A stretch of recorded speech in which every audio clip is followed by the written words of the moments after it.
The United States is, right now, running out of margin in 5 places at once. The Colorado River, the largest reservoir system in the country, is at 36% capacity and projected to cross below Glen Canyon's hydropower threshold by December.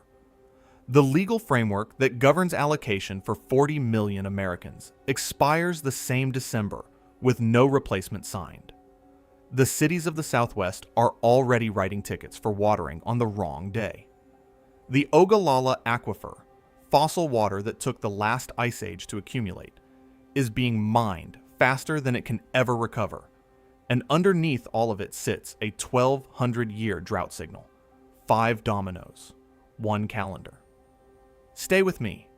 The next 7 months are not what they seem, and you need to understand what's going on. Let's get into it. Drop a comment with which of the 5 dominoes you think falls first. The dam, the rulebook, the cities, the aquifer, or the drought. Hit subscribe so you don't miss the next one. Let's dive in. There is a number sitting underneath everything happening in the United States right now, and almost nobody is saying it out loud. 7 months.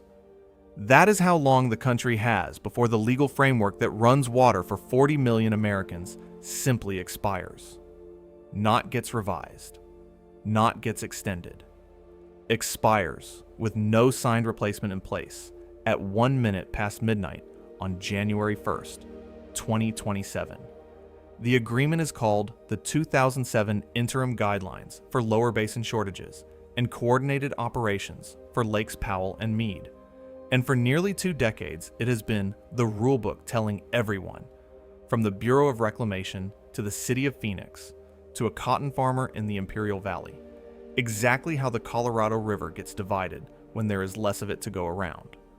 It was negotiated in 2007 for a hydrology that already does not exist, scheduled to expire in 2026, and the 7 states it governs have been trying to negotiate its replacement since at least 2022. They missed a November 2025 deadline. The Bureau of Reclamation released a draft replacement plan on January 9th of this year and received more than 18,000 public comments on it. And as of late May 2026, the 7 Colorado River Basin states have not reached consensus on what comes next. 7 months. That is the countdown. But the countdown is not the story. The countdown is just the most visible piece of a much older story, because the 7 months sitting on top of the water system is sitting on top of a geological signal that has been writing this exact outcome into the American interior since the early 2000s. Tree ring reconstructions across the American Southwest, published by Park Williams and colleagues in the journal Nature Climate Change in 2022, have established that the period from the year 2000 to 2021 was the driest 22-year stretch in the region in approximately 1,200 years. 1,200 years. Older than every nation that currently exists in North America. Older than the European discovery of the continent. Older than most of the languages still spoken on it. The drought you are watching on the news this spring is not a weather event. It is the continuation of a long-running geological pattern that the United States built its agricultural and urban infrastructure on top of during a brief and historically anomalous wet window in the middle of the 20th century, when nobody knew they were sitting at the wet end of a much longer dry cycle. And the country is now running out of margin in 5 places at once, and all 5 of them are converging on the same calendar year. The first place is the drought itself. 62.4% of the lower 48 states are in drought as of late May.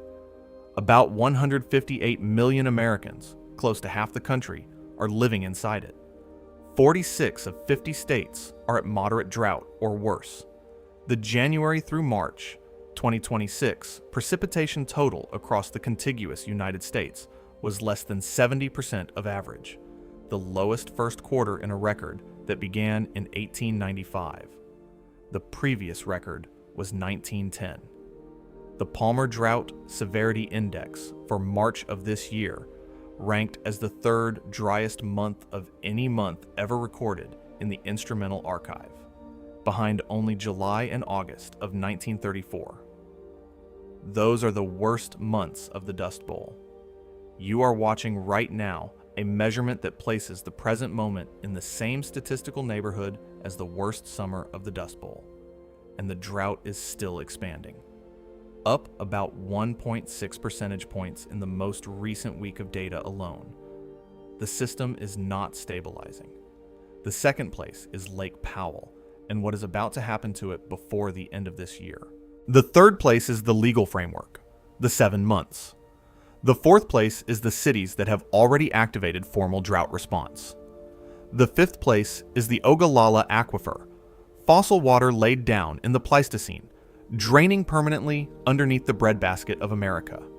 And layered on top of all five is a new industrial demand source, the data center build-out, plowing into exactly the regions where the water system is contracting fastest. The country is not running out of water in one place. It is running out of margin in 5 places at once. They are all hitting the same calendar year, and underneath them is a geological signal older than most of human civilization. This is the biggest geological threat to America that nobody is talking about, and the 7 months on the calendar is just the visible piece of it. Lake Powell is the second largest reservoir in the United States. It sits behind Glen Canyon Dam in northern Arizona, and it is the upstream pillar of the entire Colorado River system, which means that what happens to Lake Powell happens, with a delay, to Lake Mead and to everything downstream of it. On May 15th of this year, the Bureau of Reclamation released a document called the Most Probable 24-Month Study, which is exactly what it sounds like. The Bureau models out the most likely elevation of every major Colorado River reservoir over the next 24 months, recalibrates each month against actual snowpack and inflow data, and publishes the result. The May 2026 version contains a number that should be on the front page of every newspaper in the country and is not. The number is 3,471.06 feet. That is the most probable elevation of Lake Powell on December 31st, 2026. Not the worst case scenario. Not the panic projection. The most probable. The base case. And it is below an elevation called minimum power pool, which is 3,490 feet, the elevation below which Glen Canyon Dam cannot reliably generate hydroelectricity. Glen Canyon Dam, when fully operational, provides electricity to approximately 5 million customers across 7 states. The May 2026 24-month study, in plain language, is now projecting that the lights served by Glen Canyon could begin going out before the end of this calendar year.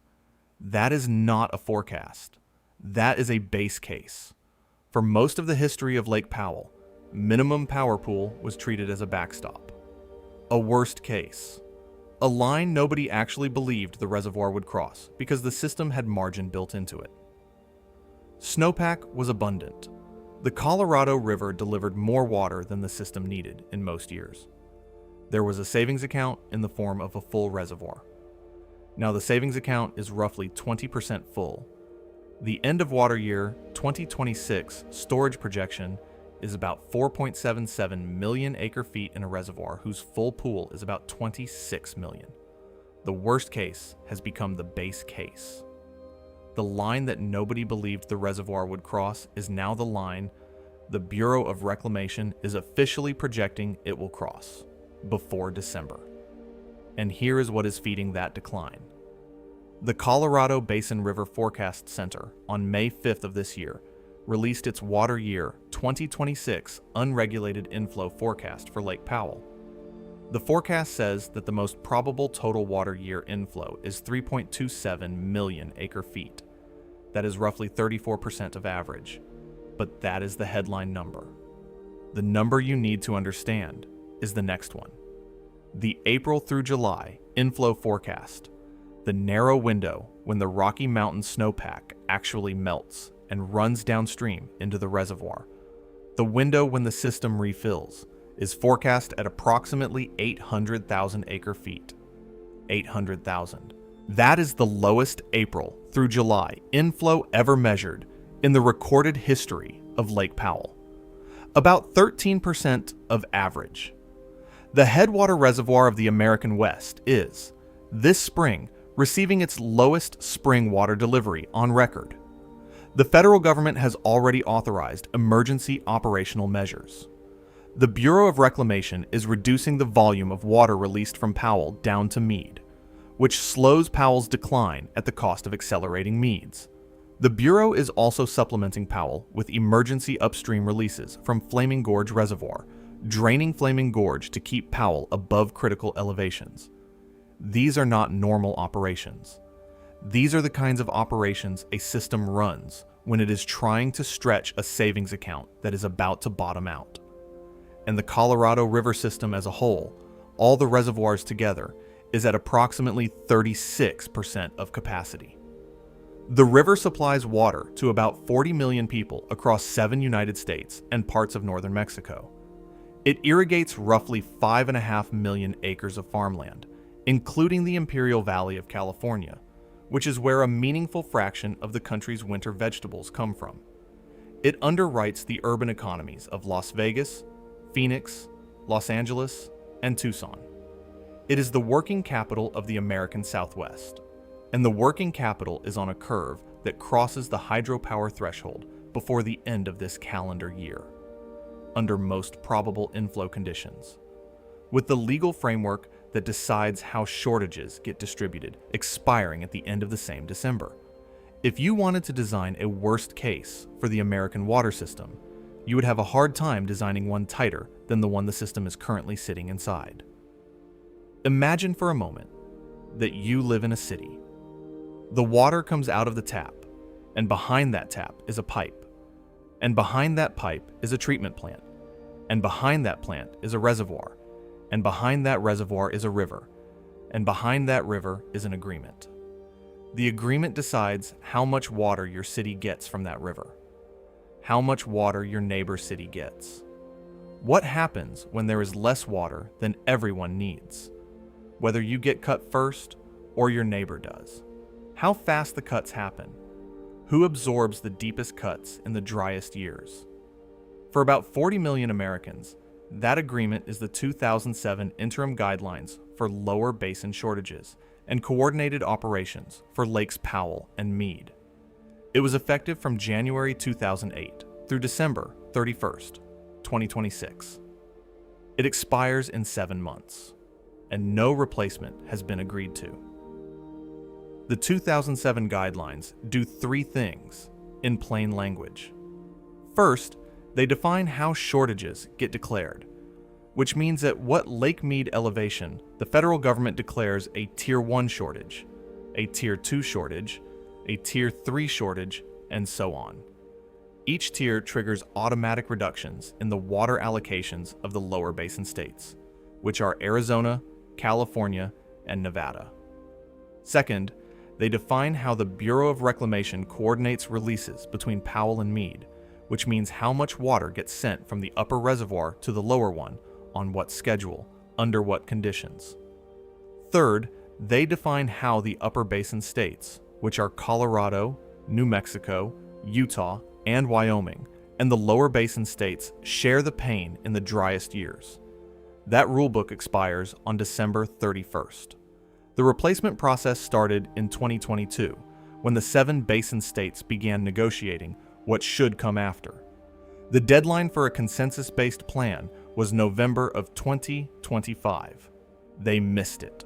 The Bureau of Reclamation, watching the deadline slip past, released a draft environmental impact statement on January 9th, 2026, called the Post-2026 Operational Guidelines and Strategies for Lake Powell and Lake Meade.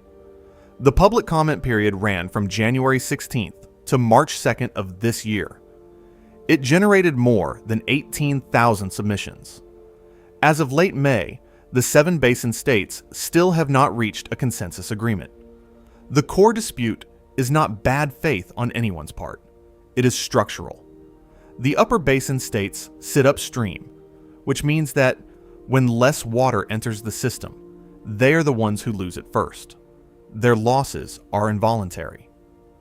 The lower basin states have legal allocations tied to deliveries from Meade, which means that under the existing framework, they are entitled to specific volumes regardless of how much water the upstream states are losing.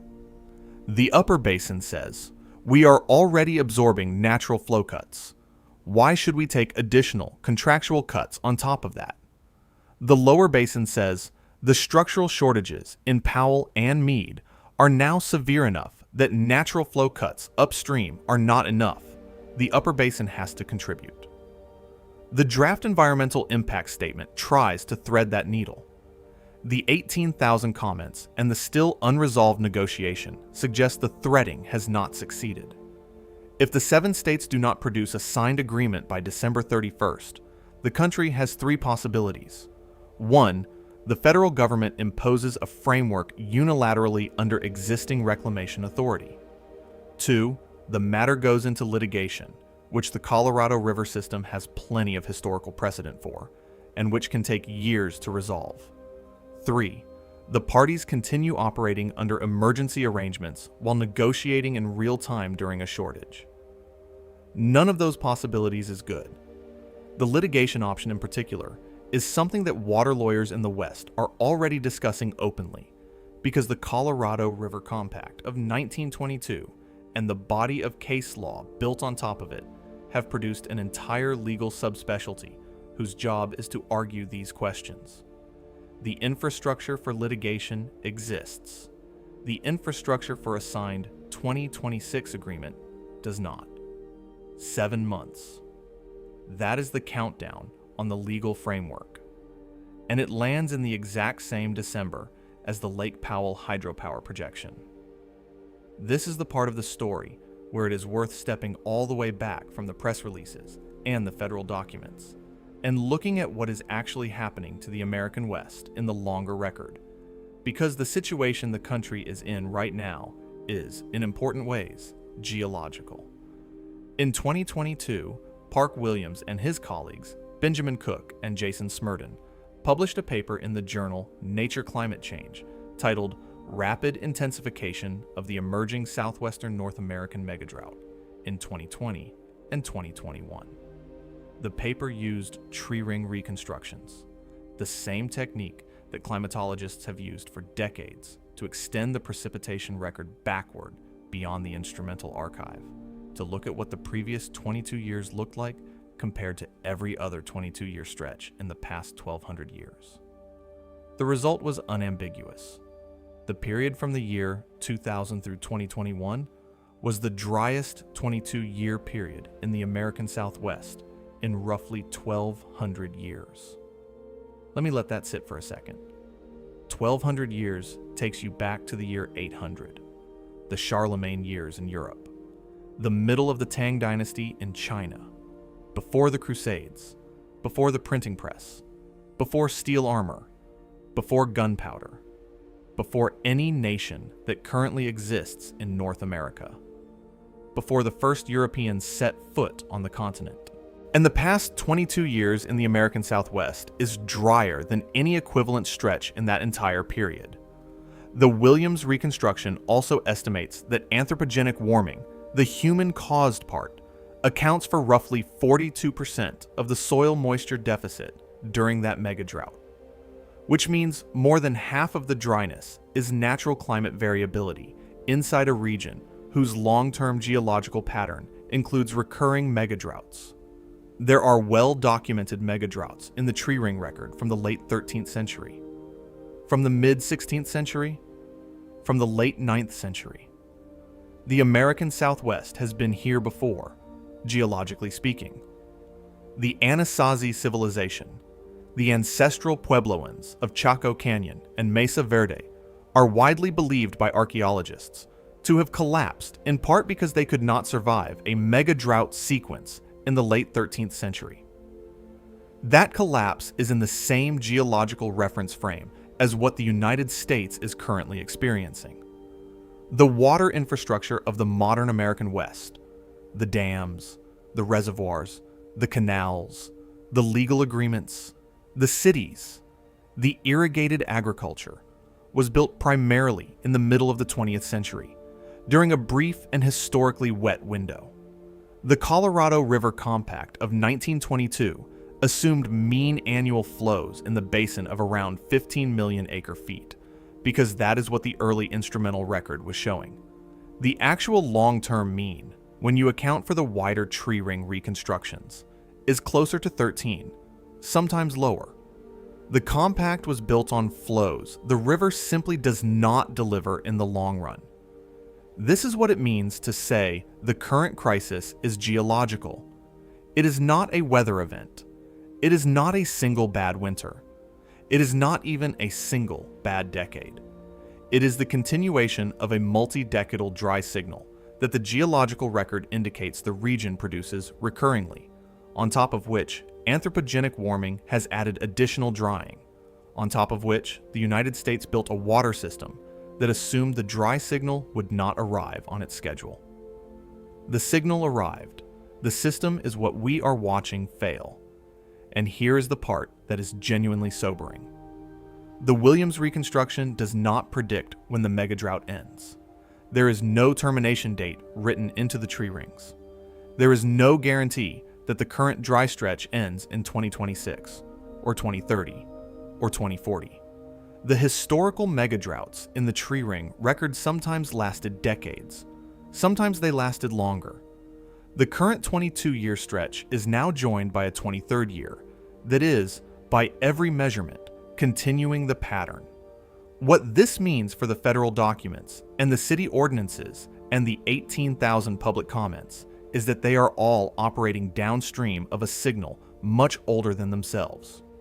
The Phoenix Stage 2 ordinance is a response. The Federal Tier 2 shortage is a response. The post-2026 Draft Environmental Impact Statement is a response.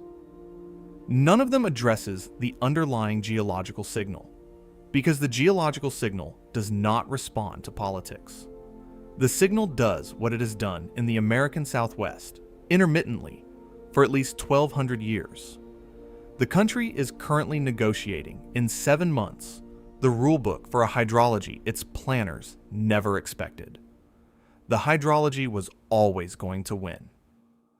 If the Colorado River system is the visible piece of the American water crisis, the Ogallala Aquifer is the invisible piece, and it is the deeper one. Because what is happening to the Colorado River is, in principle, reversible.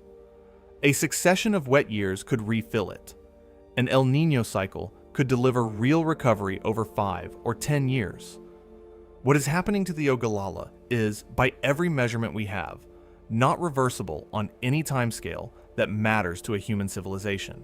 The Ogallala is part of the High Plains Aquifer system, which underlies approximately 225,000 square miles of the United States, beneath parts of Texas, New Mexico, Oklahoma, Kansas, Colorado, Nebraska, and South Dakota. It is one of the largest aquifers in the world, and the water in it, for the most part, did not get there in the last 100 years, or the last 1,000 years, or the last 10,000 years. It got there during wetter Pleistocene conditions, when the climate of what is now the High Plains was significantly cooler and wetter than today. That water has been sitting underground in the porous sediment for tens of thousands of years. Geologists describe it as fossil water.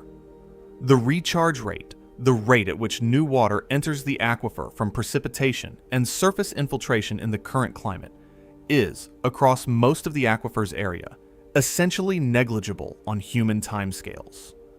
Fractions of an inch per year, in some regions even less. The pumping rate, on the other hand, is measured in tens of feet of equivalent water column per year. Industrial agriculture on the High Plains, the irrigated wheat, corn, sorghum, and cotton all depend on lifting water out of the Ogallala at industrial volumes. The political economy of the region is built on the assumption that this water exists. The physics of the aquifer is built on the principle that this water cannot be replaced. Those two premises have been incompatible since the day the first center pivot irrigation system was switched on in the High Plains. and they have stayed incompatible for 60 years. The High Plains Underground Water Conservation District, which monitors the aquifer across a large fraction of its Texas extent, reports an average aquifer level change of negative 0.57 feet across the 2026 measurement cycle. The district's average saturated thickness, the amount of usable water still underground, is now approximately 51 feet. Cumulative water level decline in the Texas Panhandle since the start of large-scale irrigation totals approximately 44 feet. Think about that. In some places, the column of water available to irrigators is now thinner than the column that has already been removed. The aquifer underneath the Texas Panhandle is more than half empty in some measurement zones. In 2025, the University of Texas published a projection that up to 70% of the Texas Panhandle could become unusable for irrigated agriculture within 20 years if current pumping rates continue. 70%. That is not a marginal change. That is the deindustrialization of one of the most productive agricultural regions in the country on a 20-year horizon, written into the present rate of pumping. And here is the geological half of the story that is genuinely difficult to absorb. When the Ogallala is depleted enough that pumping becomes uneconomic, the water does not come back. The recharge required to refill the aquifer to its pre-industrial levels would take, by most geological estimates, between 6,000 and 100,000 years. That is the timescale at which Pleistocene-era water that took tens of thousands of years to accumulate gets replaced. Not by aggressive conservation, not by federal funding, not by clever new technology. By the geological clock, which moves at the geological pace. Conservation efforts in the High Plains have been real, and they are genuine. Center pivot efficiency improvements, subsurface drip irrigation in some districts, crop selection adjustments to less water-intensive varieties, sorghum instead of corn in some fields, dryland farming on marginal land. These efforts have slowed the depletion, but they have not stopped it, and the structural pressure works in the wrong direction. In dry surface water years, like 2026, irrigators lean harder on the aquifer because the alternative is crop failure. The aquifer gets pumped down faster in exactly the years when conservation matters most. The system is asymmetric. It depletes faster in dry years, and it does not recover proportionally in wet years because the wet years do not refill it. They only slow the rate of decline. If you want a single image for what is happening underneath the plains, picture an enormous savings account that took the entire last ice age to accumulate. The country built an economy on top of that savings account in the 1940s, 50s, and 60s. The economy has been drawing the account down ever since, and the account has no income. There are no deposits to match the withdrawals. Just the long, slow drawdown of a finite ancient sum of money. In a region whose modern agricultural identity depends entirely on the assumption that the sum is infinite. Think about what that means for the geology underneath the High Plains specifically. The Ogallala is not a single underground lake. It is water held in the pore spaces of an enormous bed of unconsolidated sediment, sand and gravel and silt laid down by ancient rivers running off the Rockies during a time when the climate was different and the river systems were different. The water sits in those pore spaces under the modest pressure of the column of sediment above it. When you pump water out, you do not just remove water. You can, over time, change the structure of the sediment itself. In some places, the loss of pore water leads to compaction, which means that the underground storage capacity of the aquifer shrinks. Even if it rained on the High Plains every day for 100 years, the aquifer in those compacted zones would not return to its original storage volume. The water is going. The storage is also going. The reservoir is becoming smaller as it empties. It is not infinite. It is large. There is still a lot of water in the Ogallala, but the curve is going one way. The University of Texas projection puts a 20-year horizon on the most productive part of the aquifer. The Texas Panhandle becomes a problem long before the Colorado River system collapses, and here's the part that connects back to the 7 months on the calendar. The 2007 guidelines that expire in December do not touch the Ogallala. The Bureau of Reclamation does not manage the Ogallala. There is no equivalent of Lake Powell that you can look up the elevation of. There is no 24-month study that publishes a most probable scenario. The aquifer is private property in many places, regulated by an irregular patchwork of state and local conservation districts, and the federal government's authority over it is limited. The slowest and longest running of the 5 dominoes is also the one with the least coherent national framework for managing it. The agreement that expires in 7 months is the Colorado River Agreement. The aquifer underneath the Southern Plains has, in many practical respects, no agreement at all. The Colorado River is the loud, public, federal version of the water crisis. The Ogallala is the quiet, private, geological version, and the geological version is the one that will not come back. There is one more piece of the upstream picture that needs to be on the table before we get to the cities, because it explains why the May 15th 24-month study from the Bureau of Reclamation now reads the way it does. Western water management implicitly assumes that snow falls in the winter, accumulates in the high country across the Rockies and the Sierra, and then melts on a predictable schedule into spring and summer, refilling reservoirs in time for the hottest, thirstiest months of the year.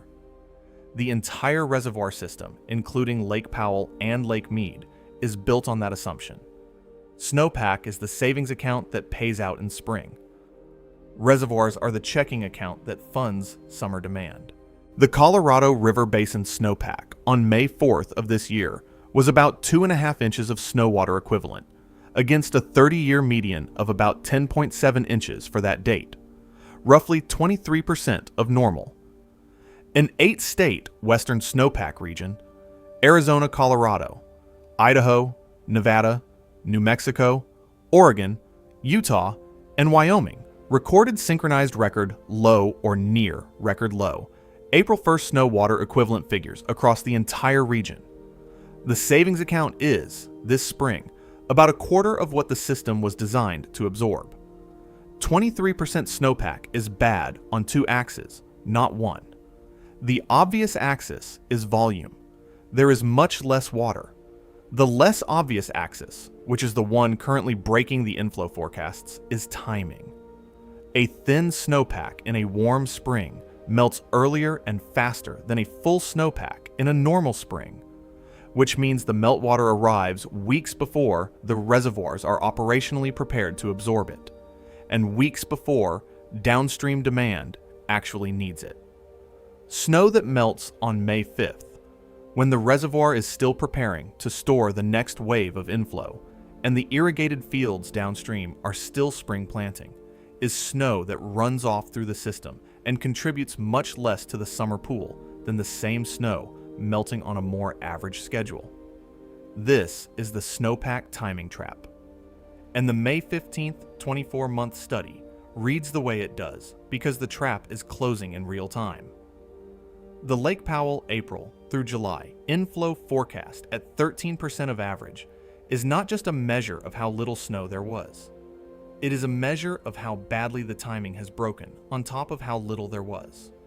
The combination is what produces an 800,000 acre-foot inflow projection, the lowest on record. And the omega block weather pattern that is locking into place this week, with continental scale high pressure over the central United States producing 90 to 100 degree heat in the Dakotas and eastern Montana, is precisely the kind of accelerated melt event the system cannot afford in a year with a 23% snowpack. Heat that arrives this early, while the reservoirs are still operating on a normal capture schedule, accelerates the melt off of the headwaters into the lowest possible useful inflow window. The omega block is, in effect, turning the small snowpack into a small early snowpack, which is worse than a small late one. Stack the snowpack timing trap on top of the 1,200-year drought signal. Add the federal Tier 2 shortage, Add the missed November 2025 negotiation deadline. Add the 7 months left on the legal framework. Add Glen Canyon Dam crossing minimum power pool. And then add the Omega Block heat dome accelerating the snowmelt that the reservoirs cannot afford to lose. That is a single week. That is May 27th, 2026. This is what the failure of the American water system looks like from above. Not as a single dramatic moment, as a converging set of measurements, each one tightening on its own schedule, until they all read the same year at the same time. Now, drop from the upstream picture down to the cities, because the cities are where the failure is currently most visible to people who are not water managers. Phoenix activated its Stage 2 drought response in early 2026. Stage 2 is not a public service announcement asking people to conserve. Stage 2 is an ordinance with enforceable penalties. Residential outdoor irrigation is restricted to twice per week. Decorative fountain operation is eliminated except for systems that recirculate water without evaporative loss. Washing of hard surfaces with potable water is prohibited. A second violation within 12 months carries a $150 fine. A third violation carries a $250 fine. Phoenix is, this spring, a city actively writing tickets for watering the wrong day. Phoenix and Tucson have jointly created an emergency water reserve, a shared backstop that the two cities will draw from if Colorado River cuts go deeper than the existing federal Tier 2 shortage already imposes. The federal Tier 2 shortage itself is a formal declaration tied to specific Lake Mead elevation thresholds defined in the 2007 guidelines, and it triggers automatic reductions in Arizona's and Nevada's lower basin allocations. Tier 2 is not a forecast of future restrictions. It is a restriction that is already in force right now. The Georgia Environmental Protection Division declared a statewide drought response level 1 on April 27, 2026, for public water systems using surface water and groundwater. 96% of Georgia is in drought as of late March of this year. That is the highest drought coverage Georgia has seen in several years. Atlanta's primary water supply, Lake Lanier, remains at functional capacity, but with declining headroom. The Chattahoochee River, which feeds Lake Lanier, has lower than normal flow. Level 1 in Georgia does not impose hard outdoor watering bans on top of Atlanta's permanent 4 p.m. to 10 a.m. sprinkler window, but it activates information campaign requirements and asks for voluntary 5 to 10% customer conservation. The next level, Level 2, includes harder mandatory restrictions. Georgia is operating one step away from those. Across the country, the pattern is the same. Phoenix is at Stage 2. The federal government is at Tier 2. Georgia is at Level 1. Multiple smaller cities and counties across the Southwest, the Southeast, and the South Central United States have activated their own drought response stages, in some cases at higher tiers than the state level. The drought response infrastructure of the United States, which was designed to handle regional emergencies, is currently running in a coordinated mode across the entire continent.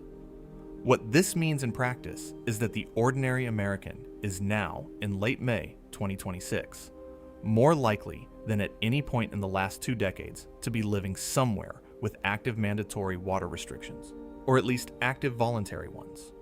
Drinking water continues to flow. Showers continue to work. Laundry continues to run. But the lawn is on a schedule. The car wash uses recirculated water. The decorative fountain in the front of the office park has been turned off and posted with a sign. The golf course is brown in patches. These are visible signs of a water system operating outside its normal envelope. And the federal Tier 2 shortage is reducing the volume of water that the lower Colorado states are entitled to take from the river. That reduction is not falling primarily on cities. It is falling primarily on agriculture, because the Colorado River Compact of 1922 and the body of agreements layered on top of it allocate the largest share of the river to irrigated farms. The Imperial Valley of California, the agricultural backbone of the lower Colorado allocation, absorbs cuts before the cities do, which means the food supply absorbs the deepest of the current cuts. The winter wheat condition this spring is rated 30% good to excellent. That is a low reading. Cattle herds across roughly 2/3 of the active cattle production area in the United States are under drought stress, slowing multi-year herd rebuilds. The USDA's 2026 food price forecast already includes elevated risk premiums attributable to drought-driven crop and pasture shortfalls. The cuts at the agricultural end of the Colorado River system and the parallel cuts at the Ogallala end of the Plains agricultural system are already in the supply chain. They are already in the meat case. They are already in the bread aisle. The cities can see the cuts in their watering ordinances. The country can see them in the grocery bill. The cities are not in crisis. The cities are in ordinance. The ordinances are the early visible layer of a much further reaching structural failure. That is, this spring, in its first calendar of operating openly. There is one piece of this story that complicates the national picture, and it is the piece that proves that the country no longer has a unified water story. Texas is full. Lake Buchanan in the Texas Highland Lake system on the lower Colorado River, the smaller Colorado, not the Colorado of Powell and Meade, is at approximately 98.9% of capacity as of May 25th. Lake Travis, the other major Highland lake, is at about 77.6%. These are the highest readings these two reservoirs have seen in roughly 20 years. They were refilled by the July 2025 floods, which dropped enormous volumes of rain into the hill country across a span of days, and they have been further reinforced by the active 2026 Gulf-fed storm track that continues to drop training thunderstorms onto Texas at a rate that the rest of the country can only watch from the dry side. This morning, May 27th, the National Weather Service in Fort Worth issued a flash flood warning for Dallas, Kaufman, and Rockwall counties. The Houston and Brownsville coastal zones are under special marine warnings. South Texas is sitting under a slight risk for severe weather. The Texas reservoirs are taking water. The Texas rivers are running. The Texas grass is green in places where, in some years, it is brown.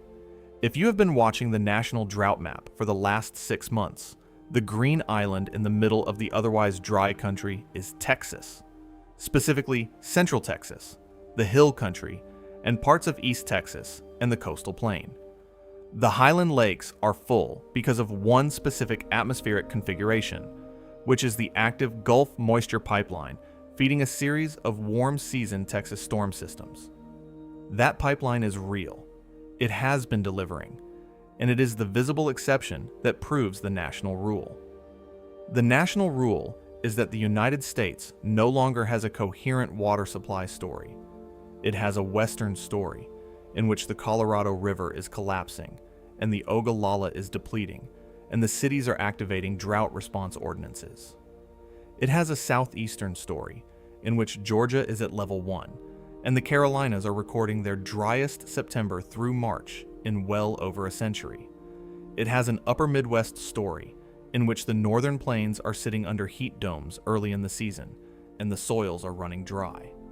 And then it has a Texas story in which the hill country reservoirs are at 20-year highs, while flash flood warnings drop across Dallas. These are not pieces of a single national picture. They are 4 distinct regional regimes operating simultaneously on the same continent. The Omega Block weather pattern that is locking into place this week is the textbook example of why. An Omega Block is a continental scale ridge of high pressure shaped like the Greek letter omega, with 2 coastal low pressure systems flanking it. The ridge sits in the middle of the continent. The lows sit on the edges. Underneath the ridge, the air sinks, dries, and heats. The Dakotas are forecast to reach 90 to 95 degrees this week, with eastern Montana and western North Dakota potentially eclipsing 100 degrees, roughly 15 to 20 degrees above normal for late May. Humidity collapses into the teens. Critical fire weather warnings are active. That is one face of the Omega Block. The other face is southern Gulf moisture spinning up the southern lobe of the same configuration, pulling tropical moisture into Texas. The Pacific Northwest is sitting underneath the western low, with a cool upper-level system spinning over California and the Great Basin that has dropped temperatures 15 to 20 degrees below normal across California, Nevada, Utah, and Arizona. So the same week, the same continental atmospheric pattern produces flash floods in Dallas, near record heat in Bismarck, and January-style cool in Los Angeles. 3 different weather regimes happening simultaneously, all written by one omega block. And here is the cruel piece. The Texas reservoirs are catching the runoff, but the Colorado River reservoirs are not. The water is in the wrong place. The Texas Highland Lakes can be at 20-year highs, and the Lake Powell projection can still cross minimum power pool by December, because the Highland Lakes do not feed Lake Powell. The systems are physically separate. The water that makes Lake Buchanan full is not the water that makes Lake Powell empty. Underneath the Texas surface reservoirs, meanwhile, the Ogallala continues to drain. The same Texas panhandle that has flooded reservoirs in the hill country has, on the geological timescale, an aquifer that is being pumped down at industrial volumes regardless of how much rain falls on the surface. The Texas paradox is double-edged. Surface water in some places is fine. Subsurface water in other places is being lost permanently. The state has the most visible exception and the further reaching part of the underlying problem at the same time. If you took a screenshot of the United States water map right now, you would see a green island in central Texas surrounded by red and orange across most of the continent. That screenshot would be accurate. It would also be misleading, because the green island sits on top of an aquifer that is going one direction, and the red and orange around it sits on top of an aquifer that is going another, and the legal framework that decides how to share the surface water above all of it expires in 7 months. The screenshot captures a moment. It does not capture the trajectory. So here is the question that hangs over the whole thing. If the country has run out of margin in 5 places at once, and the geological signal underneath them is the worst in 1,200 years, what does the next 12 months actually look like? Start with the most concrete piece. Glen Canyon Dam crosses minimum power pool by December under most probable inflow. That means somewhere between October and December of this year, the dam's ability to generate hydroelectricity reliably begins to degrade. It does not mean the dam fails. The reservoir does not disappear. The lake does not drain. What happens is that the turbines, which are designed to operate within a specific elevation range, can no longer run at full capacity, or in some configurations cannot run at all. 5 million customers across 7 states do not lose power instantly. The Western interconnection, the grid that ties the Western United States together, is designed with redundancy. Other power sources fill the gap, but other power sources cost more.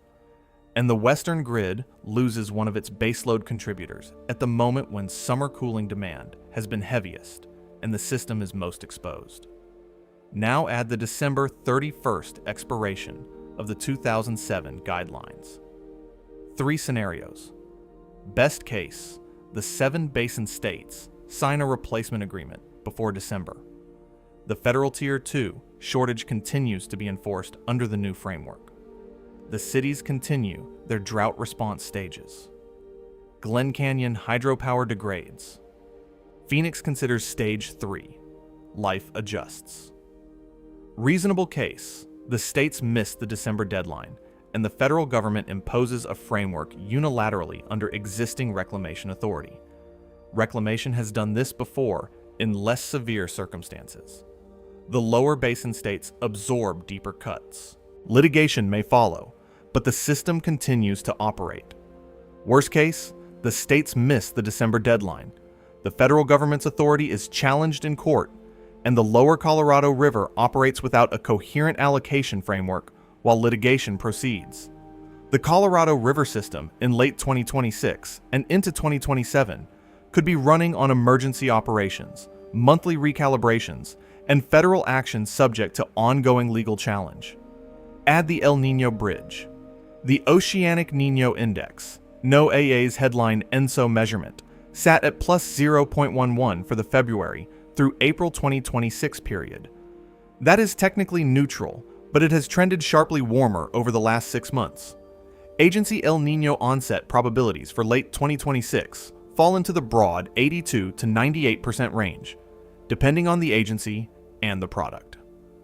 El Niño's wet signal in the American Southwest is real but lagged. It expresses most strongly in late autumn and winter, not summer, which means a southwestern El Niño would deliver its wettest contribution at the earliest in November or December, more likely January, February, and March of 2027, after the Glen Canyon Hydropower threshold has been crossed and after the 2007 guidelines have expired. A wet El Niño can begin to refill Lake Powell across consecutive years. It cannot refill it in a single season. The El Niño Bridge is real, but it is on the wrong side of the December deadlines. And then add the geological floor. The 1200-year megadrought signal does not respond to any of this. Williams and his colleagues do not project an end date. The geological pattern of the American Southwest is, on the historical evidence, capable of producing dry stretches that last decades and occasionally longer. The current 23-year stretch is now joined by a 24th.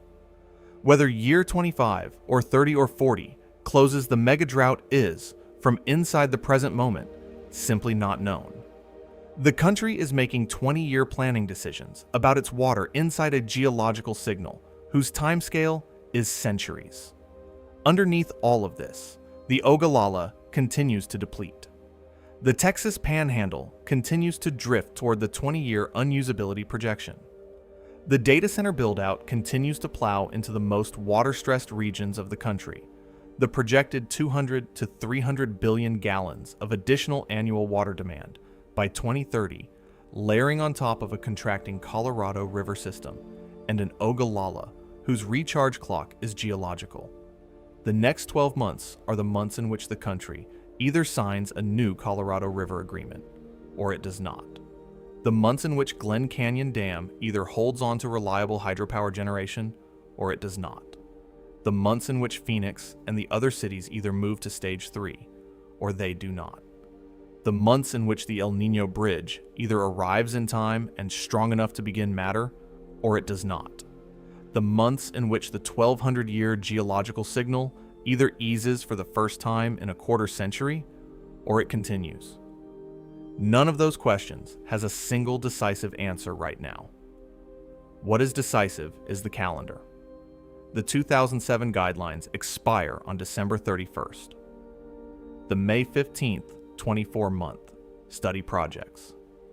Powell at 3,471.06 feet on the same date. Both of those numbers are fixed. The drought is a measurement, not a forecast. The Ogallala is on a slope that will not flatten in this calendar year or the next, or the one after that. The 7 months on the clock is not a prediction. It is a date. The biggest geological threat to America is not a single dramatic event. It is the convergence of an old drying signal, a depleting aquifer, an aging legal framework, a degrading hydropower asset, and a set of cities and farms that were all built on assumptions that no longer hold. The threat is not that one of them fails. The threat is that all of them are failing at once on the same calendar, with the geological clock indifferent to the political one. And here is the part that is the hardest to fully absorb. The American water system was built in many of its essential pieces by a single generation. The federal reclamation projects that filled the western reservoirs were a mid-20th century achievement. The interstate compacts that allocated the rivers were negotiated within living memory. The center pivot irrigation systems that opened the Ogallala for industrial-scale agriculture were a post-war invention. The cities that depend on Colorado River water grew, in most cases, after World War II. The entire architecture of the modern American West is, on the geological timescale, brand new. And the geological signal underneath it is reasserting a pattern that the region produced repeatedly in the centuries before any of that architecture existed. The country has been writing a wet checks on a dry account, on the assumption that the wet window of the early 20th century would continue indefinitely. The geology has, this decade, started cashing the checks. 7 months. That is the visible piece. 1,200 years. That is the rest of it. And the United States is, right now, finding out whether a country built on the assumption of abundant water can keep behaving as if that assumption is still true. The answer is being written in real time, in reservoir gauges, in aquifer measurements, in city ordinances, in 18,000 public comments, in tree ring records, and in a calendar that does not move. The water system the country runs on did not survive the geology it was built on top of. The question now is whether the country that runs on the water system can. That is the question for the next 12 months. And there is nobody who can answer it in advance.